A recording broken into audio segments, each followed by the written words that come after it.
Salut tout le monde, j'espère que vous allez bien. Bienvenue dans Legistream, on est de retour, on est très heureux de vous retrouver. Avec moi cette semaine sur le plateau, il y a Fanny. Salut Fanny. Salut, bonjour à tous. Et on est avec Antonin. Salut Antonin. Salut Maël.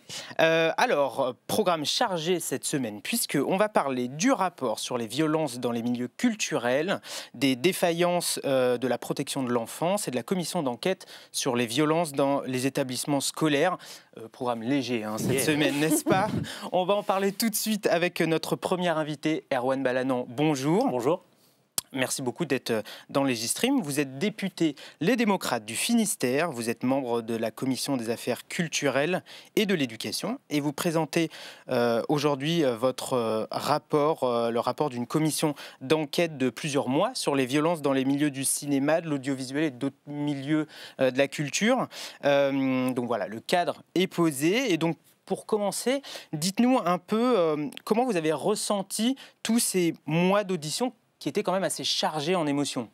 Oui, chargé en émotions, effectivement. Ça n'a pas été toujours très simple parce qu'on a reçu des témoignages forts qui sont les témoignages souvent d'une vie de passion, de l'art que les personnes exercent, que ce soit dans le cinéma, la musique, le spectacle vivant, mais aussi chargé de souffrance pour certains et certaines. Et on a vu des techniciens, des techniciennes, décoratrices, décorateurs, enfin tous les corps de métier de cette grande famille du cinéma, du spectacle vivant. Et beaucoup nous ont raconté ce qu'ils ont et ce qu'elles ont vécu pendant leur carrière. Et on a vu certaines qui, durant toute cette carrière, ont subi mais ont tenu, et des grandes comédiennes, c'est ce qui m'a surpris. Les grandes comédiennes françaises nous ont raconté en réalité la même chose que les comédiennes débutantes d'aujourd'hui.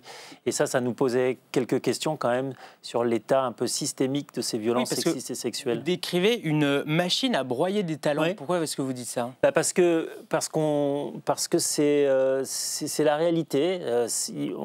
On a été confronté à des personnalités passionnées par leur métier, qui avaient cette tension forte d'être acteur, d'être musicien, et pour certains qui ont été broyés par le système, par ce système. Alors, c'est pas un système foncièrement mauvais. Il est dur, il est violent, mais il est comme ça parce qu'il reflète l'état de la société.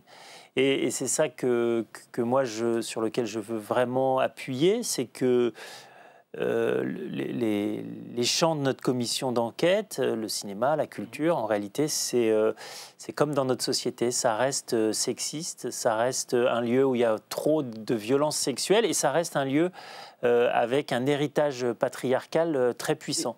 Et donc, dans le cinéma, c'est la société avec en plus des facteurs aggravants, et c'est ces facteurs aggravants amplifiants que l'on a analysés dans la commission d'enquête. On a beaucoup suivi en plus toutes ces auditions sur LCP.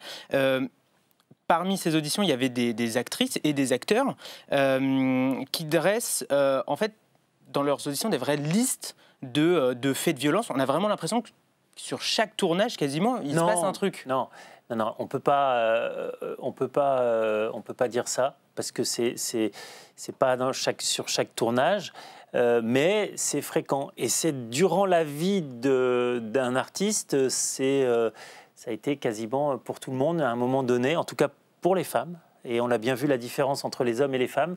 Les hommes ne nous disent pas exactement la même chose. On pourra y revenir, mais c'est pas non plus tous les films. Et ce milieu, faut quand même le dire aussi, a pris conscience en partie de ses responsabilités, mais pas suffisamment. Elle a pris conscience, je pense, mais peut-être pas suffisamment de la mesure. Et c'est pour ça que ce rapport est utile, c'est qu'il pose les choses sur la table, et plus personne ne pourra dire qu'il ignorait aujourd'hui, parce que nous, on n'a rien inventé, hein. On n'a pas fait œuvre de fiction, on a juste repris des témoignages, on a fait beaucoup d'auditions, plus d'une centaine, 400 personnes, et on a reçu aussi beaucoup de témoignages écrits, des centaines. Justement, vous le saviez avant de faire cette enquête-là, que ça allait être aussi dense, tout ce qui allait être énoncé par les différentes auditions? Si on s'est lancé dans la commission d'enquête, alors c'est après les prises de parole fortes de Judith Godrèche, avec pour la première commission d'enquête ma collègue Francesca Pasquini, c'est parce qu'on se doutait d'un certain nombre de choses. Et que c'est plus grave que ce que vous imaginiez. Mais avant qu'on se dise que c'était plus grave, moi je me suis rendu compte que c'est pas la première fois. Et moi qui connais un petit peu ce monde et comme vous qui suit cette actualité, je me suis souvenu d'Adèle Haenel. Il y a eu un moment Adèle Haenel terrible où elle a révélé un certain nombre de choses. Et puis il y a eu des mesures, mais on ne peut pas dire que tout a été solutionné. Et avant Adèle Haenel, vous avez eu Noémie Cochet, qui était une actrice courageuse, qui avait dénoncé Brissot et qui avait gagné son procès face à Monsieur Brissot. Vous avez, je ne vais pas toutes les citer, mais on savait qu'il y avait quelque chose. Mais j'avoue que le côté... en réalité, ce sexisme si latent et cette machine à broyer des talents, comme je dis, je ne l'imaginais pas être aussi terrible en fait. Vous dites que le milieu de la culture du cinéma a pris conscience du phénomène. C'est-à-dire, est-ce que ça veut dire qu'il a commencé à agir? Oui, il a commencé à agir. Il a commencé à agir en fait à la suite de 2017 et de MeToo.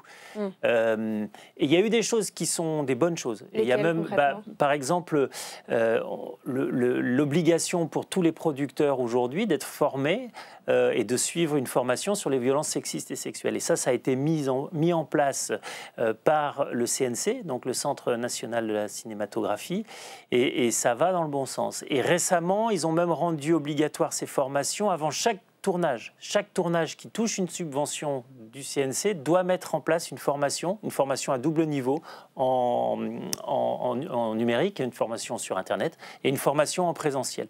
Et si vous n'avez pas fait la formation, si vous ne faites pas la formation, la production ne touche pas les subventions du CNC qui sont des subventions importantes.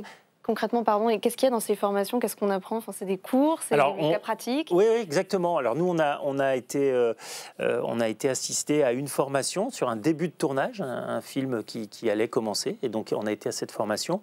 Et donc moi, j'ai discuté avec les personnes qui faisaient la formation, et puis aussi les personnes qui étaient là.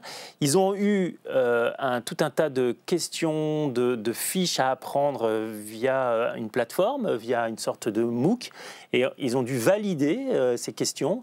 Ces validations leur permettaient d'avoir un badge, et ce badge, après, leur permettait de faire la deuxième partie de la formation, et qui était une formation sur, effectivement, vous avez raison, des cas pratiques. Il y avait 3 ateliers, 3 cas pratiques, et chacun a pu discuter de comment il voyait les choses. Et on voyait bien qu'un certain nombre de personnes avaient appris des choses grâce aux formations qu'ils avaient reçues. Donc ça va dans le bon sens, mais il faut l'amplifier, et ça ne suffira pas, hélas, pour révolutionner ce monde où il y a une tension un peu latente, sexiste et sexuelle. Je vous transmets juste une question qui est posée dans le chat par quelqu'un qui demande pourquoi est-ce que certains acteurs ont demandé un huis clos, alors, qui ajoute des choses à cacher, point d'interrogation. Non, pas du tout de choses à cacher, parce que c'était à huis clos, mais les comptes rendus sont complètement disponibles, et l'intégralité de ce qu'ils ont dit est écrit, et donc ils peuvent aller les voir. Pourquoi eux ont eu un huis clos? Tout simplement parce qu'on a fait parallélisme des formes avec un certain nombre d'actrices qui avaient demandé des auditions à huis clos. Vous avez des actrices, on va dire les actrices bankable, comme les hommes bankable de ce milieu, avaient demandé un huis clos à partir du moment où on l'avait accepté pour les femmes. Je pense que par parallélisme des formes, on pouvait l'accepter par les hommes. Mais moi, je regrette parce que c'était très, très intéressant. Et d'ailleurs, on peut le lire, donc heureusement. Mais j'aurais bien aimé que ça puisse être filmé, parce qu'en réalité, ça disait beaucoup d'un des chantiers que l'on a, et c'est un homme qui le dit. C'est que nous avons été élevés dans une culture sexiste, une culture patriarcale. Même si moi j'ai eu la chance d'avoir une maman qui était très féministe, on a quand même un relent patriarcal, et nous les hommes, nous devons nous remettre en cause. Moi j'ai eu parfois des attitudes un peu lourdes avec des femmes, et il faut, je pense, l'admettre. Mais on n'est pas là pour parler de moi, et je pense que ces acteurs l'ont dit aussi, et c'est un début, et c'est une solution pour en sortir de cette culture patriarcale. Justement, dans cette remise en cause, est-ce qu'il y a des témoignages qui vous ont marqué? Je pense à un témoignage en particulier, Dominique Besnéard, qui s'est exprimé, ouais. qui a fait beaucoup de bruit. Est-ce que vous, ça vous a marqué, ce témoignage? Moi, j'avoue que ça m'a un peu agacé, ce témoignage, pas par rapport à ce qu'il a dit non plus, mais parce que je me suis dit, oh là là, c'est encore quand il y a une grande personnalité qui dit des choses qu'on parle de cette commission d'enquête. Et j'avais trouvé que jusqu'à maintenant, on parlait peu de cette commission d'enquête et qu'on n'en parlait que quand il y avait soit des acteurs qui venaient, des acteurs célèbres, soit quand vous aviez une personnalité importante, mais de l'ancien monde en réalité, parce que M. Besnéard est un peu de l'ancien monde. Il a été agent, il a fait tous les métiers en réalité du cinéma. Il a été agent, il a été directeur de casting, il est producteur aujourd'hui. Bon voilà, on voyait bien que se heurtaient là deux visions du monde. Et c'est aussi peut-être ce qui est encourageant, c'est qu'il y a eu une forte, c'était très éruptif ce qu'il a dit. On a bien vu que les gens étaient un peu interloqués. Donc ça, c'est quand même des signes que les choses changent. Oui. Justement, puisqu'on en parle, Dominique Besnéard, il se revendiquait lui-même de l'ancien monde. Est-ce que vous avez ressenti, vous avez le sentiment qu'il existe bel et bien cet ancien monde qui presque ne verrait pas le problème aujourd'hui, enfin, vous ne comprendrez pas ce qui se passe? Oui, il y a déjà de toute façon des relents sexistes, sexuels, des relents de conserver cette culture patriarcale, oui, cette société patriarcale. Mais Besnéard est assez particulier parce que voilà, c'est quelqu'un qui a sa personnalité, qui a sans doute beaucoup compté dans le cinéma, qui compte peut-être un peu moins, je ne sais pas, voilà, mais je crois qu'il ne faut pas s'arrêter à ce genre de témoignage qui était, comment dire, un peu caricatural, je trouve. La majorité, ceux qui ont été interrogés, les hommes interrogés qui auraient pu avoir des comportements problématiques, ont reconnu et leur comportement ont dit, bah voilà, effectivement, j'ai vu d'autres hommes aussi avoir des comportements et globalement, il y avait une démarche positive là-dedans. Oui, mais on est loin de la grande révolution encore. Hein. Il va falloir continuer. Hein. C'est pas gagné encore. Justement, comment on peut s'assurer? Effectivement, il y a des hommes qui ont dit oui, effectivement, j'ai eu des comportements lourds, etc. On a vu les comptes rendus, je pense à Jean Dujardin et autres, Gilles Lelouch. Mais comment on peut être sûr qu'en fait, c'est pas simplement faire le dos rond en attendant que la crise passe et que des choses vont vraiment être faites, actées, etc. Et quelles choses faudrait-il faire dans ce cas? Oui, mais vous avez entièrement raison. Alors déjà, vous avez raison. Moi, la pire des déceptions pour moi serait de décevoir les gens que nous avons auditionnés. Ça serait pour moi une tristesse infinie. Donc à nous de faire le travail, mais moi, mes collègues députés de la commission d'enquête, on ne va pas tout porter tout seul. Hein. Et donc c'est pour ça que moi, le rapport, je le pose sur la table. Je le pose sur la table, je le mets à l'agenda, j'ai envie de dire. C'est à vous, monde du cinéma, monde du spectacle vivant, monde de la mode, de la publicité, de l'audiovisuel, de vous en saisir, d'expertiser ce que l'on a écrit, parce que nous, on n'est pas omniscients et peut-être que certaines appréciations ne sont pas exactement les bonnes. Donc, d'expertiser et de faire en sorte qu'un certain nombre de choses changent, parce qu'un certain nombre de choses doivent changer. Effectivement, la seule prise de conscience des hommes ne suffira pas. Il y a aussi des avancées à avoir. Mais j'ai vu rapidement Anouk Grimbert qui disait que les lois serviront à rien si les hommes ne changent pas. Je pense qu'elle a raison aussi. Mais les lois peuvent faire changer. On l'a vu sur un certain nombre de sujets. Vous savez, c'est moi qui ai porté avec 4 autres collègues dans la mandature, ma première 2017, l'écriture de l'outrage sexiste et sexuel qui visait le harcèlement de rue. Bon, sur ce sujet, je crois qu'on a abaissé le seuil de tolérance et on a mis le premier interdit, l'outrage sexiste et sexuel, et le premier niveau des violences sexistes. Bon, je pense qu'on a fait œuvre utile, mais il faut continuer, ça ne suffira pas, évidemment. Et justement, est-ce que les autres députés, ceux qui n'étaient pas dans votre commission, sont prêts à aller plus loin? Est-ce que c'est un sujet qui les touche? Est-ce qu'ils ont pris la mesure du problème? Parce qu'on parlait du monde du cinéma, mais effectivement, sans la loi, globalement, on ne fait pas grand-chose. Sans la loi, sans l'ensemble de la société. C'est l'ensemble de la société sur ce sujet qui doit avancer. Alors, ce qui m'inquiète, c'est que j'ai quand même l'impression qu'on n'est pas dans un moment au niveau international très favorable à on a quand même un peu l'impression qu'on est dans quelque chose qui est de l'ordre du backlash. Quand l'ambassade américaine en France demande aux entreprises françaises qui ont des politiques de diversité, des politiques d'inclusion, de savoir si elles les ont, parce que si elles les ont, elles seront plus soumises au marché américain. Vous voyez un peu la puissance du truc. Quand vous avez 181 députés début de semaine qui ne votent pas une avancée majeure sur la parité dans les élections municipales pour les communes de moins de 1000 habitants, vous voyez bien que c'est pas gagné encore. C'est pas gagné. Donc c'est pour ça qu'il va falloir qu'on continue à se bagarrer. En parlant un peu ancien monde, est-ce que vous avez senti qu'il y avait un peu, je dirais, l'ombre de Gérard Depardieu, puisqu'en plus c'est dans l'actualité, qui planait un peu sur les auditions, sur toutes les discussions qu'il y a eu? Alors en réalité, moi j'ai souhaité, on en avait discuté avec Sandrine Rousseau, moi j'ai souhaité que justement on essaye d'éluder ces affaires, ces grandes affaires pour aller au cœur du système. Certaines sont encore en train d'être... Alors, en plus, c'est celle de Gérard Depardieu, mais celle aussi de PPDA et celle d'autres. Il y a des affaires judiciaires en cours.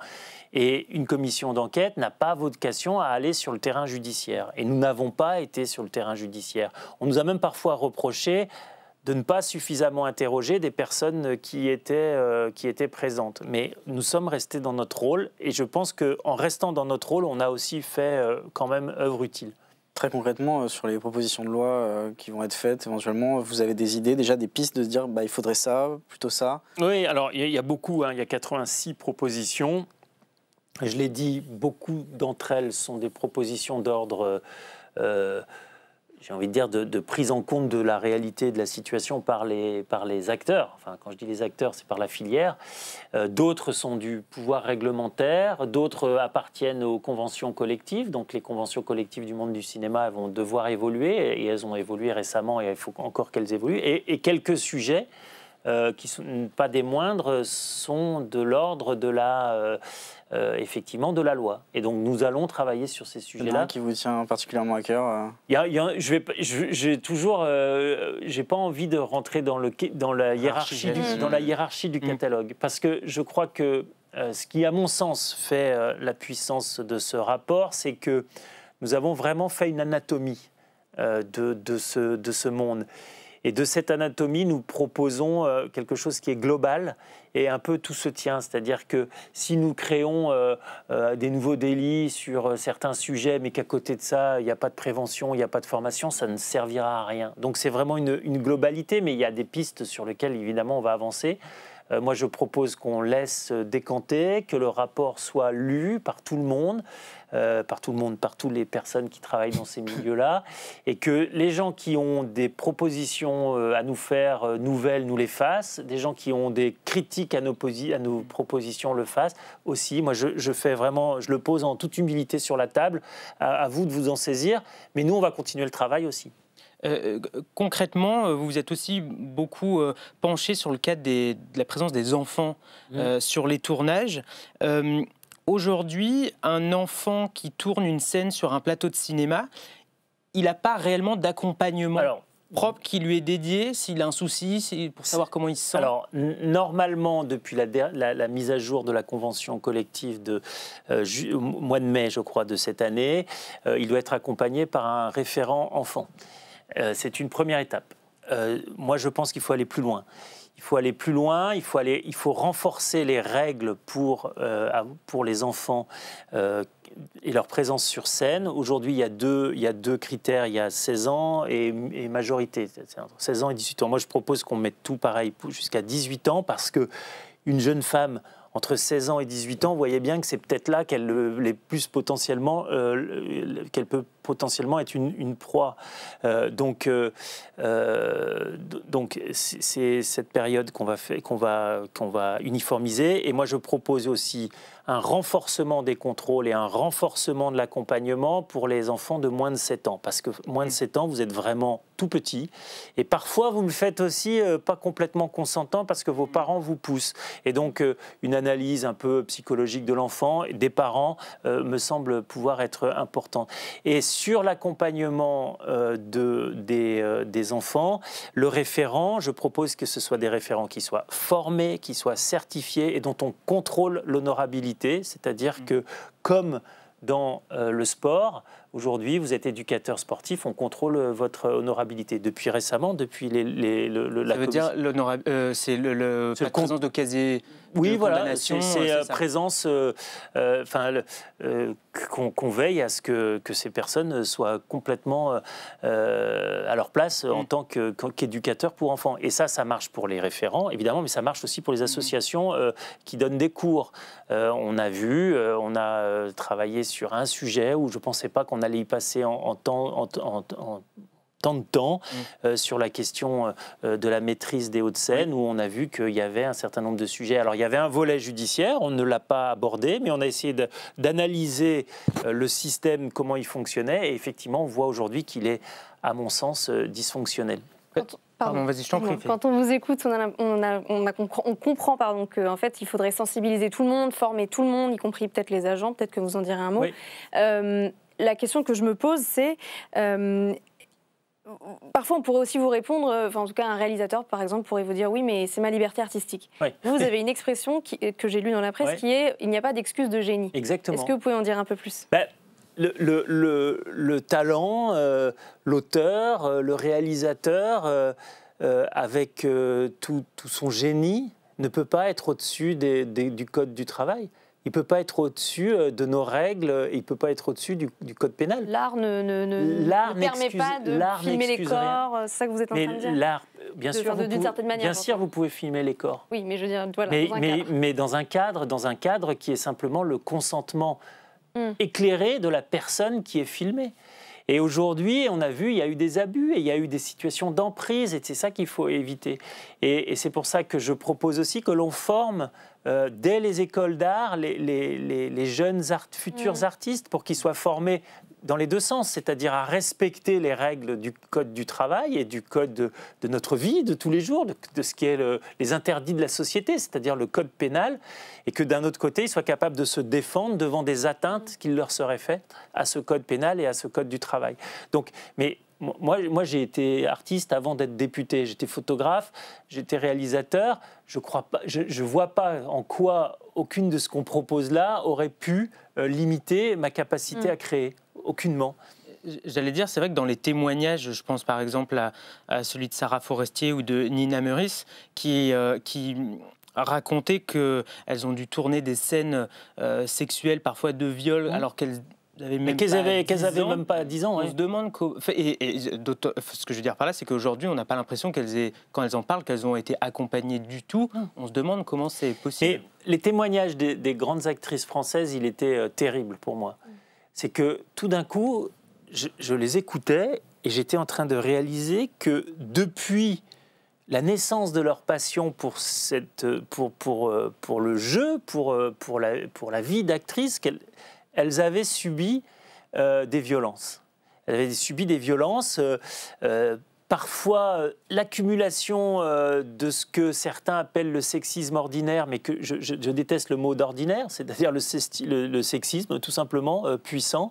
D'autres, des choses complètement inappropriées. Effectivement, c'est Nina Meurice qui nous raconte une des premières fois qu'elle a fait un tournage où elle était une enfant qui se faisait violer. Bon, bah ça le réalisateur a parfaitement le droit de faire cette scène parce que ça va révéler effectivement un prédateur qui un jour viole un enfant. Et ça peut être utile à notre société de voir ces images, mais ça doit s'accompagner de façon extrêmement forte. Et le cinéma, c'est aussi l'art de l'illusion, donc on peut préserver un certain nombre de choses. Regardez les cascades. Il viendrait à qui aurait l'idée de faire une cascade aujourd'hui sans un coordinateur de cascade ? Personne. Personne n'aurait cette idée-là. Donc je pense qu'une scène d'intimité, qui est une scène à caractère sexuel, c'est une scène où vous êtes en vulnérabilité totale sur votre corps. D'ailleurs, tous les acteurs nous l'ont dit, toutes les actrices nous ont dit, c'est le tabou complet, ces scènes-là. C'est-à-dire, c'est aujourd'hui la scène, alors qu'est-ce qu'on fait? Et personne n'y a vraiment pensé. Et donc, je pense qu'il faut accompagner ça de façon puissante, et ça sera pour le bien de tous, et ça sera pour avoir des... Moi, je ne suis pas contre les scènes d'amour dans le cinéma, au contraire, elles seront encore plus belles parce qu'elles auront été mieux travaillées, mieux accompagnées et mieux réalisées aussi. Je vous propose, puisqu'il nous reste déjà que 5 minutes, on ne s'en rend pas compte, mais de passer à un dernier, des sujets un peu plus politiques, un peu en vrac. Peut-être déjà pour commencer, est-ce que vous avez une réaction à cette proposition assez remarquée ce matin de Laurent Wauquiez, qui propose, on est sur un tout autre sujet, qui propose d'enfermer les personnes sous OQTF à Saint-Pierre-et-Miquelon. Vous en pensez quoi? Je pense que là, on atteint un niveau de stupidité assez phénoménal. Monsieur Wauquiez est dans une espèce de course à l'échalote de celui qui sera le plus à droite, parce qu'on sait que dans les partis, quand il y a des luttes internes dans les partis, ces élections se gagnent sur le noyau dur du parti. Et donc, il est dans un truc, là, mais qui est complètement j'y arrive pas à le dire. Oui, voilà, vous avez compris, vous avez l'idée. Moi, je suis scandalisé, en fait. Je suis assez scandalisé, enfin... Mais vous savez, j'ai vu, comme beaucoup de Français, cette couverture du JDD. J'ai cru que c'était le Gorafi. Un poisson d'avril? Non, le Gorafi. Tout le monde a cru que c'était le Gorafi. D'ailleurs, oui, c'était... Bon. Est-ce que c'est pas la stratégie Donald Trump, en fait? Moi, je pensais que la droite républicaine de ce pays n'allait pas céder à tous les populismes. Et ça m'inquiète. Et c'est pour ça que moi, je suis inquiet de la situation politique. C'est pour ça que depuis l'élection, depuis la dissolution, j'appelle au rassemblement des républicains, aux sociodémocrates, à l'arc central modéré de ce pays pour faire baisser le niveau de tension et pour faire baisser cette quête de radicalité qu'ont certains. Marine Le Pen, la semaine dernière, ses propos étaient hallucinants. Et le pire pour Marine Le Pen, je le dis, c'est que Marine Le Pen a écrit une loi constitutionnelle qui a été déposée sur le bureau de l'Assemblée nationale le 25 janvier 2024, qui est une loi qui transforme profondément notre Ve République. L'idée est de passer par référendum pour transformer notre Ve République. Et elle dépaisse notre cadre d'état de droit en réalité. Et c'est écrit, je vous invite tous à lire cette PPLC, donc proposition de loi constitutionnelle. Et de lire aussi le livre de M. Bocquet, c'est un tract Gallimard qui en parle et qui dit « La révolution nationale, 100 jours pour l'éviter ». Et aujourd'hui, il faut que peut-être on travaille sur ce sujet, c'est-à-dire réviser l'article 89 de notre Constitution pour l'empêcher de faire Vous parlez justement de l'arc républicain. François Bayrou, lui par exemple, s'est dit favorable à une fusion entre le MoDem et Renaissance. Ouais, je crois que c'est pas d'actualité et puis on n'y est pas tout de suite.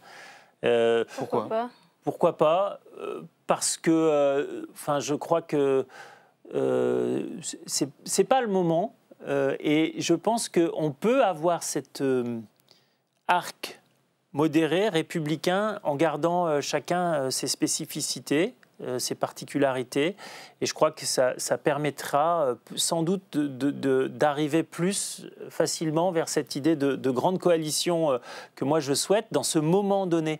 Mais on aura toujours des différences. On a des différences avec Renaissance, sinon on serait Renaissance depuis longtemps. Et il faut respecter les différences parce que je crois que c'est comme ça qu'on arrive à avancer et que chacun puisse avoir sa liberté de ton, qu'on puisse avoir des débats sereins. Parfois on est d'accord, parfois on n'est pas d'accord. Mais c'est à partir du moment où on se respecte, on fait semblant de se mettre ensemble et qu'on se dit maintenant qu'on est ensemble, plus personne ne peut donner sa sensibilité. Je pense que c'est souvent là que ça dysfonctionne. Mais bon. Et c'est un arc, vous dites, des modérés aux Républicains, du coup, avec les Républicains, jusqu'aux Républicains les Républicains qui ne sombrent pas dans le populisme. Donc pas Laurent Wauquiez. Laurent Wauquiez, aujourd'hui, c'est compliqué. J'avoue que c'est compliqué. Mais est-ce que ça va se tasser après leur élection interne? Je l'espère. Parce que, d'ailleurs, est-ce qu'on arrivera à l'oublier aussi. Parce que ces propos, moi je me souviens, quand j'étais jeune élu, alors j'ai à peu près le même âge que Laurent Wauquiez, mais j'étais pas encore, lui à l'époque était secrétaire d'État, moi j'étais juste maire adjoint de ma commune et responsable d'une grosse association d'insertion. Il avait fait, vous savez, ses sorties sur le cancer de l'assistanat. Bon. Le cancer de l'assistanat, moi, ça m'avait profondément choqué. Et j'avoue que ça reste là et que ces propos aujourd'hui qu'il a eus resteront aussi des propos difficiles à digérer pour moi, qui suis profondément humaniste et progressiste.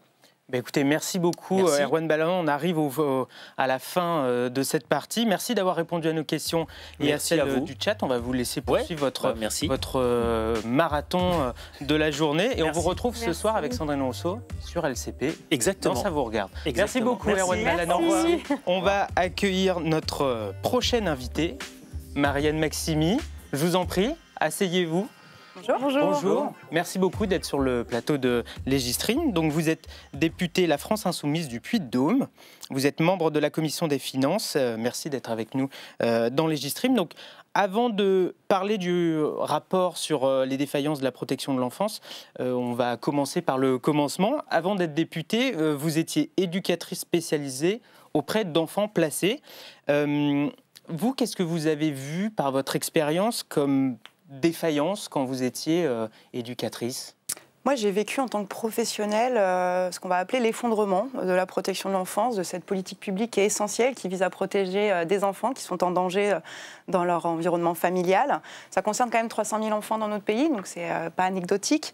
Et en tant que professionnelle de ce service, de la protection de l'enfance, moi j'ai vu les défaillances, c'est-à-dire les difficultés qu'on a à accompagner correctement, à protéger correctement ces enfants, faute de moyens, faute de places disponibles. J'ai vu comment mes collègues sont en perte de sens. Et ça fait, je fais souvent le parallèle avec ce qui se passe à l'hôpital public quand on parle de la perte de sens dans nos missions. Quand on choisit ces métiers du lien, du soin, de l'accompagnement, on y met du sens. On ne le choisit pas par hasard. Et j'ai vécu un peu ce que je nomme un effondrement. Il faut savoir que les professionnels de la protection de l'enfance sont majoritairement des femmes, donc c'est des métiers qui sont moins bien rémunérés, moins bien reconnus publiquement. Par exemple, pendant le Covid, on était au travail. On n'a pas eu beaucoup de remerciements pour le travail qu'on a pu faire. Et on a perdu aussi beaucoup en pouvoir d'achat. Donc il y a vraiment beaucoup de facteurs en fait, qui rentrent en compte et qui font qu'aujourd'hui, on arrive à un système qui est à bout de souffle, en fait, qui ne tient plus et qui n'exerce plus ses missions, à savoir, je le redis, protéger des enfants. Est-ce que ça peut être ces constats-là qui vous auraient encouragé à vous engager en politique ? Alors, j'étais déjà engagée en politique avant de devenir éducatrice spécialisée, mais en tout cas, j'ai toujours considéré mon métier comme quelque chose de très politique, c'est-à-dire prendre soin de celles et ceux que la société, en fait, ne veut pas beaucoup regarder, et ça concerne effectivement les enfants placés, mais c'est aussi, les EduxP, ils interviennent aussi auprès de publics en errance, en psychiatrie, enfin voilà, on est quand même dans un métier qui vient relayer, en fait, les défaillances sociétales, et donc c'est éminemment politique pour moi, en tout cas, moi j'ai toujours fait le lien avec mes engagements politiques, et du coup, en arrivant à l'Assemblée, j'avais à cœur aussi de porter politiquement ce combat qui était le mien en tant que professionnel et de l'amener au plus haut niveau de la vie politique française, à savoir dans l'Assemblée nationale. Donc on va être amené à parler de ce rapport qu'a rendu qu'a présenté la députée socialiste Isabelle Santiago. Donc c'est un rapport issu de la commission d'enquête sur le manquement des politiques publiques de protection de l'enfance.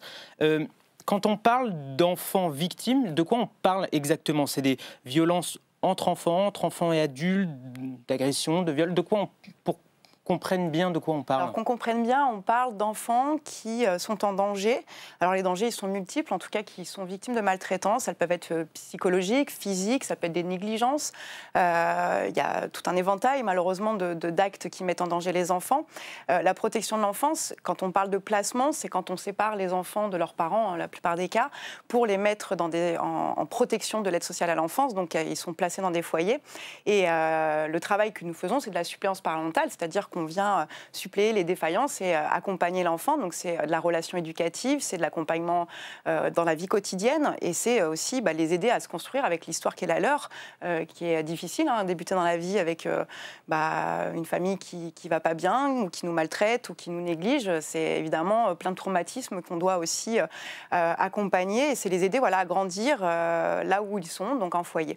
Ça peut être aussi de la prévention parce que c'est un des volets qu'on oublie beaucoup, et c'est là où on n'est pas bon aussi aussi dans notre pays, c'est qu'on a coupé beaucoup les moyens de la prévention, mais c'est tous les accompagnements à la parentalité, c'est aussi en amont les PMI qui viennent aussi accompagner et repérer aussi des familles qui peuvent être en difficulté. Et la protection de l'enfance, voilà, c'est à la fois le milieu du placement, mais c'est aussi des accompagnements au domicile des parents, quand on estime qu'il n'y a pas un danger immédiat et avéré. En tout cas, là où moi je travaillais, ce dont on a beaucoup parlé, c'est quand les juges des enfants interviennent en assistance éducative, donc reçoivent en audience les parents et l'enfant, et comment dire, vont évaluer et déterminer si les parents ont des compétences qui sont suffisantes pour garder leur enfant ou pas. Et quand on parle de placement, c'est que le juge des enfants, le magistrat, estime qu'il faut séparer l'enfant de sa famille pour lui permettre d'être en protection. Si vous deviez retenir alors vous avez commencé un petit peu à en parler, mais une proposition très concrète, une action très concrète à mener dès maintenant, urgemment, ce serait quoi ? C'est difficile de répondre à cette question parce qu'on est vraiment dans un moment où il y a tout à refaire. Mais ce qui est difficile, c'est que quand on a un service public aussi effondré, il y a deux urgences. Il y a à la fois répondre à l'urgence qui est celle-ci. Donc aujourd'hui, par exemple, on a plus de 3000 enfants qui, faute de place, malgré un jugement d'un magistrat, restent sur le lieu du danger. Ça, c'est inacceptable. C'est-à-dire qu'on a des enfants qui patientent en attendant d'avoir une place pour être protégés. Donc ça, c'est une des premières mesures, ça serait d'avoir assez de place. Ça ne se fait pas en un claquement de doigts non plus. Mais ces deux urgences, c'est aussi comment on arrête ce mouvement de laisser des situations se dégrader et comment on remet aussi des moyens sur la prévention. Et quand on arrive à un moment où c'est si compliqué, il faut quand même penser ces deux temps, l'immédiateté, mais aussi le temps long. Et si je devais quand même dire une chose, c'est que l'État reprenne aussi une place centrale dans le dispositif de protection de l'enfance, parce que c'est une compétence qui est décentralisée depuis les années 80. Donc, ce sont les départements qui sont chefs de file de la protection de l'enfance. Et donc, ça donne aussi autant de politiques publiques qu'il y a de départements. En fait, il y a une disparité énorme. Et ça, c'est pas acceptable non plus. C'est-à-dire qu'il y a des départements... un enfant qui est placé dans un département n'aura pas les mêmes parcours ni les mêmes chances d'être protégé que dans un autre département. Et je pense que dans un pays comme le nôtre, c'est pas acceptable. Et là, je vous parle même pas des territoires ultramarins où là, on est dans des situations encore plus catastrophiques. Et juste... J'allais dire, mais ça remonte à quand, selon vous, si les années 80, avec le fait que dans les départements, il y a des politiques différentes. Ça vient de cette époque-là, ça vient de plus longtemps encore. Et quel est l'État aujourd'hui, à quel point vous êtes, on va dire, inquiète de l'État qu'on a aujourd'hui, dont on s'occupe des enfants ? Alors c'est assez historique que l'État soit très désinvesti. Ça a été pendant longtemps la charité, après les associations qui ont beaucoup pris le relais. Donc l'État n'a jamais été un vrai chef de file, même quand c'était la DAS. C'est pas un modèle que je défendrai aujourd'hui. Je ne suis pas en train de dire qu'il faut recréer ça. Mais en tout cas, l'État ne peut pas se désinvestir de la protection et de l'application des lois. Parce qu'un des vrais problèmes qu'on voit aujourd'hui, qui est, à mon avis, un des moments de bascule, c'est le fait qu'on n'applique pas les lois qui sont votées ici au Parlement. L'exemple le plus récent, c'est la loi de 2022, la loi Taquet, qui n'est pas appliquée par les départements. Les départements l'avaient d'ailleurs jugée comme une loi facultative, ce qui est quand même pas banal pour des départements. Normalement, les lois sont applicables. Mais elle était facultative dans le sens où même le gouvernement n'avait pas pris de décret d'application. Donc en fait, on a une intention politique, mais qui n'est jamais mise en musique. Et là, l'État est responsable quand même de son application des lois. Sur le fait que ce mouvement s'accélère, c'est qu'on a aussi beaucoup progressé dans le repérage, le repérage des violences faites aux enfants, des conséquences que ça peut avoir, même avant leur naissance. D'ailleurs, des enfants qui sont exposés à des violences conjugales pendant la grossesse peuvent être impactés. En fait, c'est des choses qu'on a aussi appris avec la recherche. Et donc, on a un meilleur repérage. Il est plus fin, il est plus précoce, sauf que le dispositif qui vise à protéger n'a pas suivi. Et je pense que le Covid a été le moment vraiment de bascule, comme dans beaucoup de services publics d'ailleurs, de ce secteur-là, où la perte de sens s'est vraiment accélérée. On s'est senti très abandonnés aussi, et les enfants placés eux aussi. Et donc, on a vraiment, depuis les années 2020, un moment où quelque chose s'est vraiment effondré.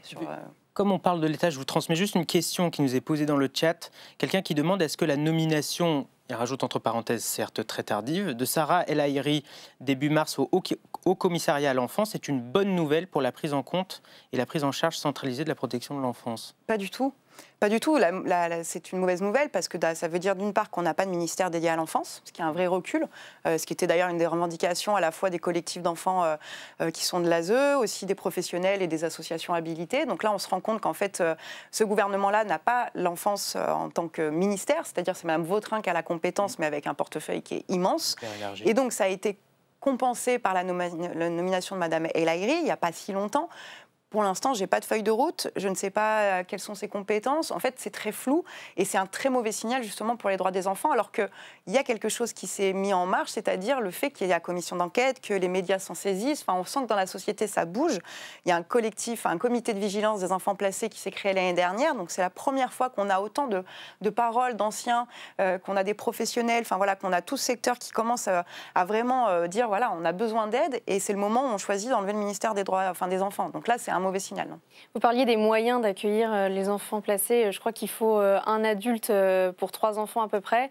Est-ce que c'est un objectif atteignable? Et question dans la question, je crois qu'il manque 30 000 postes. Enfin, il y a 30 000 postes à pourvoir dans ce secteur. Comment on donne simplement envie en fait, aux jeunes d'y aller? C'est un des nœuds du problème, ce que je disais sur la perte d'attractivité de ces métiers. En fait, il n'y a rien sur le nombre d'adultes qui doivent être présents avec le nombre d'enfants qui nous sont confiés. Moi, quand je travaillais dans des services, les chefs de service essayent d'organiser la sécurité, le fait qu'on ait des conditions de travail qui passent, mais en fait, ce n'est pas le cas. Et quand vous envoyez vos enfants en colonie de vacances, quand ils vont en périscolaire après l'école, il y a des textes qui disent qu'il faut tant d'adultes pour tant d'enfants. En protection de l'enfance, ça n'existe pas. Ça existe juste de 0 à 3 ans dans les pouponnières et ça date de 72. Donc on est quand même très loin des besoins fondamentaux de l'enfant. Donc c'est déjà aucune norme. Non. Donc c'est quand même assez grave, c'est de se dire le mépris qu'on a pour les enfants placés, parce qu'aucun parent n'accepterait d'envoyer son enfant en colo sans savoir qu'il y a autant d'adultes, que les conditions de sécurité sont assurées, alors que les enfants rentrent ensuite chez eux. Là, ce sont des enfants qui restent dans les foyers. Et donc ça dégrade les conditions de travail aussi des professionnels. Donc ça fait partie des batailles qu'on a menées, avant d'ailleurs la commission d'enquête, et c'était d'ailleurs prévu dans la loi Taquet, c'était de mettre en place un décret qui s'appelle taux et normes d'encadrement, et qui dit combien d'adultes il faut sur 24 heures pour accompagner les enfants. Ça coûte 1,5 milliard d'euros. Voilà pourquoi il n'est pas sorti, tout simplement.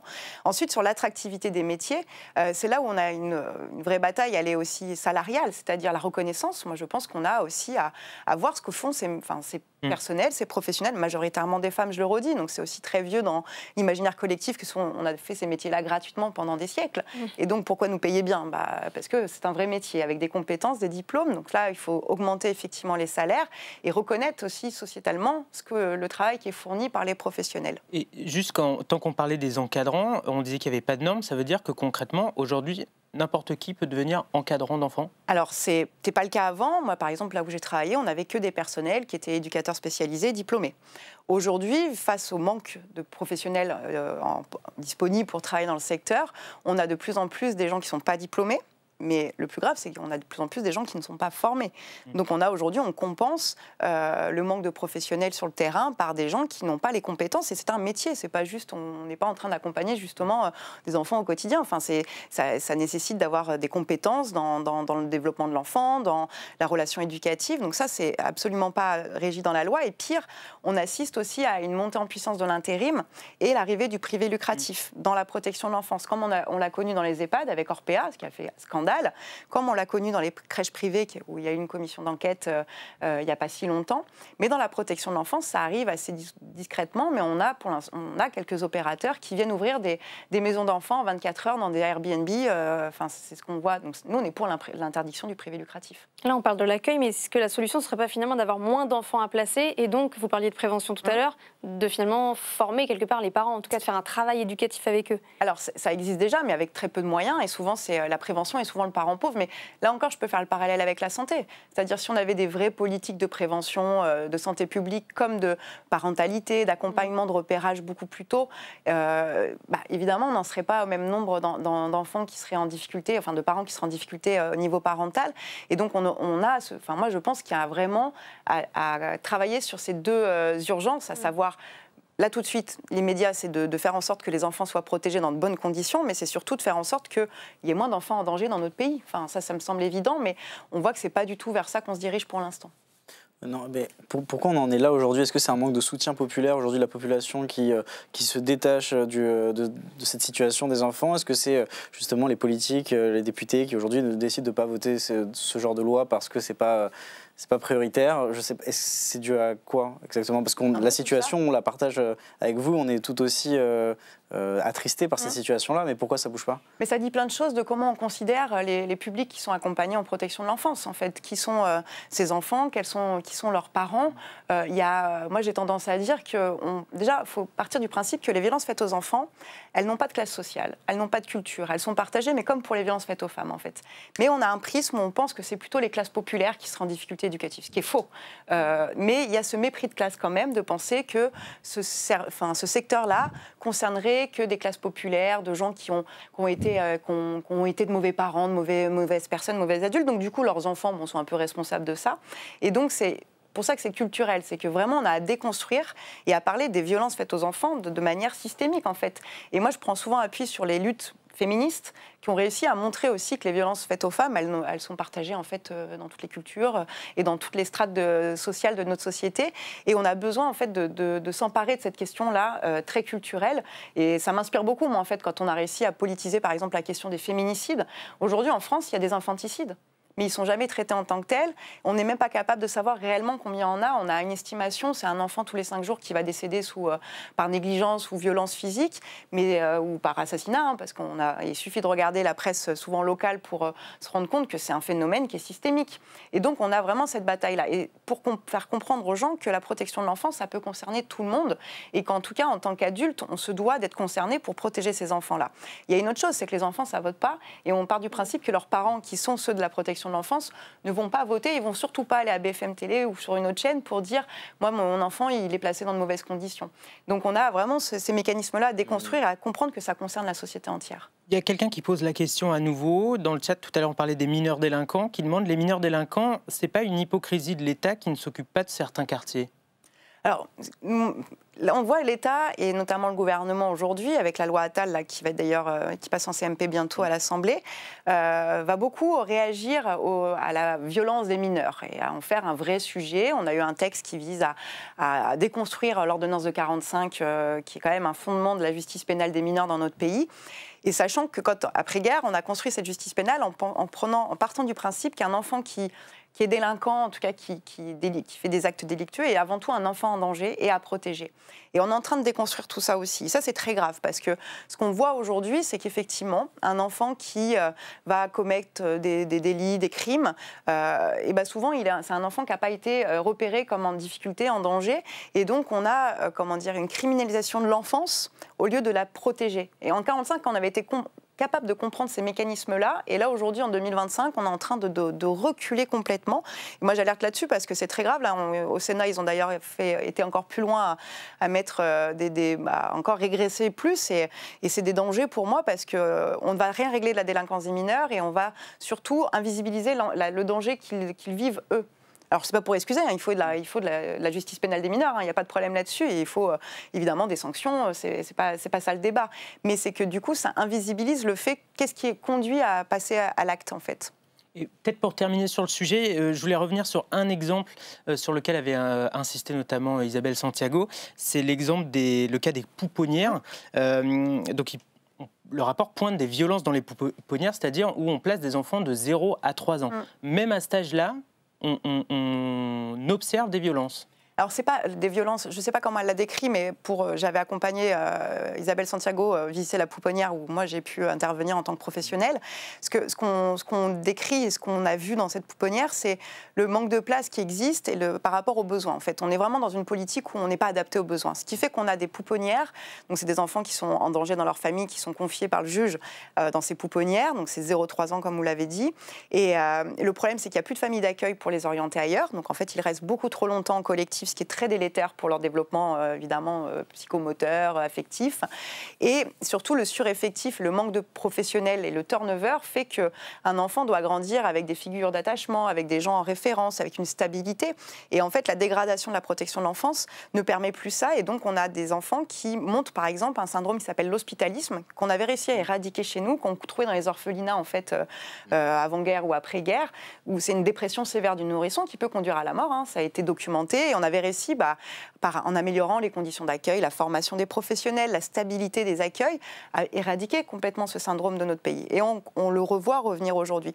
Mais c'est intéressant de parler des pouponnières, et je veux juste finir là-dessus, parce qu'on entend beaucoup aussi aujourd'hui la droite et l'extrême droite nous dire que la protection de l'enfance s'est effondrée à cause des mineurs non accompagnés. Je fais le parallèle là-dessus, parce que dans les pouponnières, ce ne sont pas les mineurs non accompagnés, ce sont des bébés nés ici ou ailleurs, mais en tout cas, c'est important de le pointer, parce que là encore, c'est une diversion pour dire que ça serait, pour développer aussi des théories très racistes sur les MNA, qui sont aussi des enfants, quand ils sont reconnus comme mineurs non accompagnés, qui ont les mêmes droits que des enfants nés ici, et c'est les textes internationaux que nous avons ratifiés, donc c'est très important aussi d'insister que l'effondrement de la protection de l'enfance n'est pas du fait des jeunes qui viennent se réfugier dans notre pays et qui doivent être accueillis et protégés s'ils sont mineurs. On revient à ce qu'on disait tout à l'heure sur la responsabilité de l'État.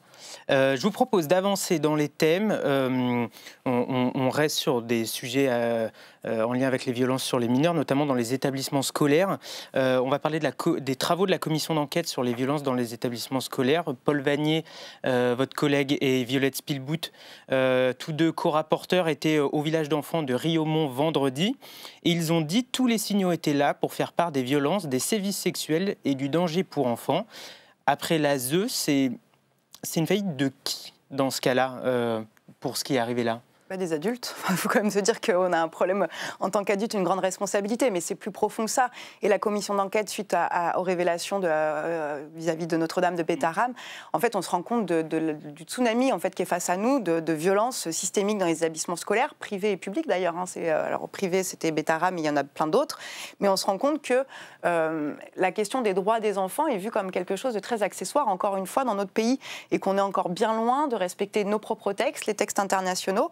Et qu'aujourd'hui, il y a besoin d'une vraie bataille culturelle, et là je redis, comme l'ont fait les féministes en fait, sur les droits des femmes, et se rendre compte qu'on a quand même, les enfants vivent la même domination en fait, patriarcale d'un système qui vise à quand même dominer, écraser, réprimer, et et là il y a quelque chose qui est en train de se passer dans la société, et moi je suis très fière de le travail qui est fait par mon collègue, mais aussi par sa co-rapporteure, parce qu'ils vont investiguer et ils révèlent une parole, et je pense que ce n'est que le début en fait, de ce que nous allons découvrir comme violence qui existe encore aujourd'hui. On n'est pas que il y a quelques décennies, on voit bien qu'aujourd'hui, on a encore énormément de violences, que ce soit dans le milieu scolaire, que ce soit dans le milieu familial. Et c'est intéressant parce que là encore, par rapport aux femmes, on a longtemps vu les violences comme quelque chose de très extérieur dans la rue. Et en fait, on se rend compte que le lieu des dangers, ce sont, comme pour les femmes et pour les enfants, c'est la famille et c'est l'institution qui est censée protéger. Et donc, on a un travail énorme. Les conclusions on n'en est pas encore là, ils sont toujours en train de faire leur commission d'enquête, mais je pense que il va falloir se mettre au travail très vite et comprendre qu'on a vraiment une vraie révolution culturelle sur les droits des enfants à mener dans notre pays. Comment ça se fait qu'on s'en rend compte que maintenant ? C'est une bonne question. 2025, qu'il y a des violences dans les établissements scolaires. L'État, il n'a pas un rôle justement de surveillance Là, ils sont en train de révéler quand même que l'État a été défaillant aussi dans les investigations, et puis que l'État, des fois, il y a des inspections, il y a aussi deux poids, deux mesures, parce qu'on le voit sur les écoles privées sous contrat, quand c'est des écoles musulmanes, que l'État est très réactif pour aller contrôler et fermer des institutions, et que en fait, l'État peut être complètement défaillant sur d'autres institutions. Donc on a aussi un fond politique là-dedans. Rien n'est neutre. Mais en tout cas, comment ça se fait qu'en 2025, on soit encore dans un pays qui ne respecte pas les droits des enfants, alors qu'on est censé être un pays avant-gardiste sur plein de choses, normalement. Je ne suis pas naïve là-dessus quand je dis ça, parce que je sais qu'on n'est pas un modèle de pays des droits de l'homme, en fait, quand on voit comment on se comporte avec les étrangers, avec d'autres. Mais les enfants, effectivement, c'est très tardif. Mais j'espère que ce qui est en train de se passer dans la société, cette prise de parole, va faire avancer les choses. Et vous avez parlé juste avant de la commission d'enquête aussi dans le milieu du spectacle, du cinéma. Là encore, les enfants, c'était assez central aussi sur comment ils sont victimes en première ligne de cette domination patriarcale. Vous pensez qu'il faut lever la prescription, la retarder, ou je ne sais pas exactement quel est le verbe, mais pour que des enfants victimes de ces sévices, une fois adultes, puissent enfin porter plainte? Il y a déjà la prescription glissante qui existe et qui permet de décaler en fait ce temps qui est normalement très court. C'est un vrai débat. Moi, je vous avoue que j'ai beaucoup changé d'avis là-dessus. Je vais être très transparente, parce que à la fois j'entends la question de lever totalement la prescription.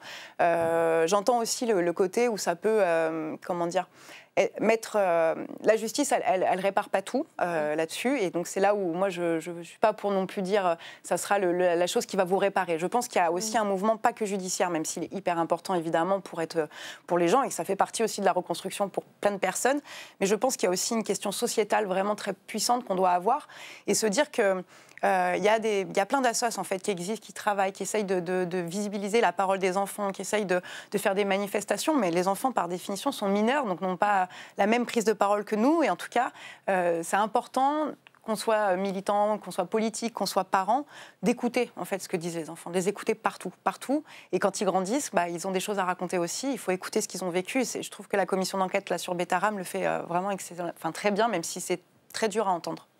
J'allais dire sur Betaram, on vous le disiez, on parle de faits qui ont plusieurs dizaines d'années, mais on voit que c'est encore des cas qui se reproduisent encore aujourd'hui. Il n'y a pas d'excuse de « c'était une autre époque ». Non, il n'y a pas d'excuse, parce que d'une part, à une autre époque, il y avait des gens qui traitaient très bien les enfants. Donc je pense que ce n'est pas une excuse, en fait. Il y a toujours eu des gens qui ont respecté les enfants, qui ont été bien traitants, il y a des gens qui n'ont jamais été violents avec des enfants, même il y a 60 ans, 100 ans. Donc ce n'est pas qu'une question d'époque. Par contre, c'est une question, là je dis encore une fois, de société. Il faut vraiment que la société, et pour le coup, moi je suis parlementaire, donc c'est aussi notre travail à nous d'en parler. Mais moi quand je vois que, si on revient à la protection de l'enfance, le fait que les médias s'en saisissent, qu'on ait dans la presse locale des reportages, dans la presse nationale, qu'il y ait une commission d'enquête, qu'il y ait des anciens enfants qui parlent, d'autres qui sont encore en protection de l'enfance parlent, tout ce mouvement-là favorise des avancées. Après, aux parlementaires, d'avancer aussi par la loi, et ça c'est un autre travail, parce que les commissions d'enquête ça permet d'ouvrir quelque chose, mais le plus gros du travail va commencer maintenant. Je vous propose, comme il nous reste 5 minutes, de passer à une dernière petite actu, pour le coup très centrée sur l'Assemblée, qui s'est passée il y a quelques heures. Il y a eu des échanges assez tendus au sein de l'Assemblée entre des collaborateurs parlementaires de la France Insoumise et des journalistes du média Frontières. Vous étiez là? Qu'est-ce qui s'est passé exactement? Alors, il n'y a pas eu... Déjà, ce n'était pas les collaborateurs de la France Insoumise, ce sont les syndicats qui représentent les collaborateurs de manière unitaire. D'ailleurs, il y a beaucoup de syndicats représentés qui représentent donc les collaborateurs et collaboratrices parlementaires, donc de beaucoup de groupes en fait, qui ont appelé à un rassemblement pour effectivement dénoncer ce qu'a fait ce média d'extrême droite, je le redis parce que c'est un média d'extrême droite, à savoir ficher des collaborateurs de la France Insoumise pour le coup, dans un journal spécial, en mettant en fait des cibles dans le dos de nos collaborateurs parlementaires. Mais ce média s'était déjà illustré, a fait la même chose sur les avocats, et a par exemple déjà révélé des adresses personnelles de différents parlementaires. Donc je pense qu'ils ont eu raison, mais ça leur appartient. Moi, je suis parlementaire, et leur syndicat, c'est à eux de s'organiser. Mais en tout cas, ils ont eu raison de se rassembler et de demander que ce média d'extrême droite soit plus accrédité. Et ce qui s'est passé tout à l'heure, c'est que justement, ce média était présent et a filmé tout le rassemblement, a provoqué aussi. Donc effectivement, ça a été compliqué dans le sens où il y a eu de la provocation de la part de ces pseudo-journalistes, parce que je ne pense pas que je puisse les qualifier de journalistes. En tout cas, la balle est dans le camp maintenant de Mme Braun-Pivet en tant que présidente pour prendre des décisions. Mais en tout cas, moi, ça me semble très dangereux d'avoir des gens qui se permettent de cibler des gens qui sont des salariés. Ce ne sont pas des politiques. Ils ont le droit d'avoir leurs idées politiques, évidemment, mais quand ils sont à l'Assemblée, ce sont des salariés et pas des parlementaires, en tout cas. Sur les médias accrédités à l'Assemblée, c'est parce qu'ils sont d'extrême droite que vous voulez les retirer? Non, ou parce c'est parce qu'ils font des listes et qu'ils ciblent des gens. Il y a d'autres médias avec lesquels je ne suis pas d'accord et je ne demanderai pas leur interdiction, même si je ne suis pas d'accord avec leur ligne éditoriale et leur façon de travailler souvent. C'est pas ça le débat. Le débat, là, c'est qu'ils mettent en danger des gens. Et ça, c'est inacceptable, en tout cas au sein de l'Assemblée, qu'ils puissent venir travailler comme ça, avec des méthodes pareilles.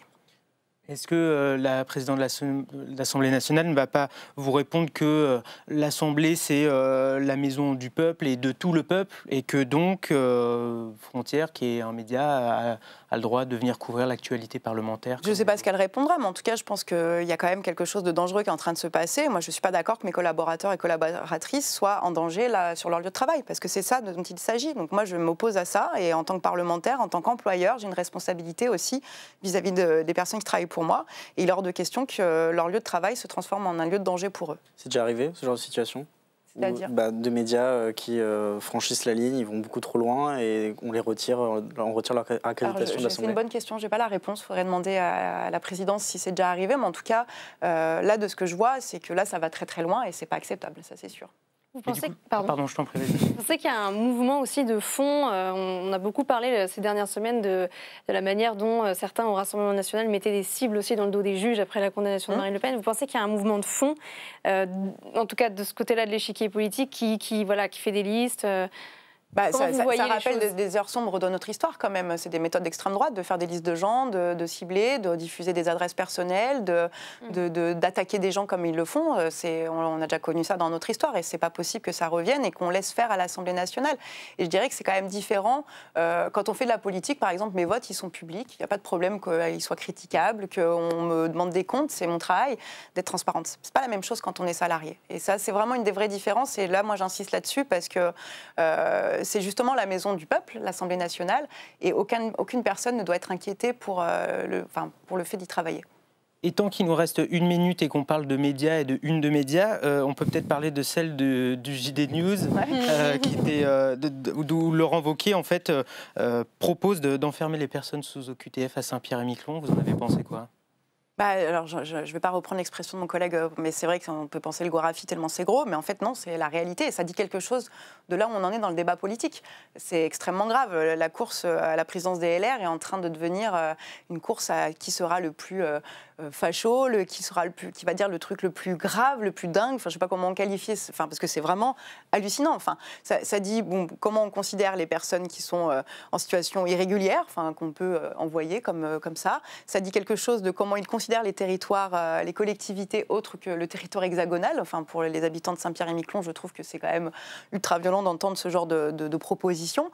Et surtout, je ne sais pas dans quel état va finir les Républicains, le parti en tant que tel, mais entre lui et Retailleau, je crois que je ne sais pas qui va pouvoir revenir à la raison, aucun des deux je le pense, mais je pense qu'aujourd'hui, ils n'ont plus rien de républicain dans cette surenchère d'extrême droite. Et c'est grave en tout cas ce qui est en train de se passer.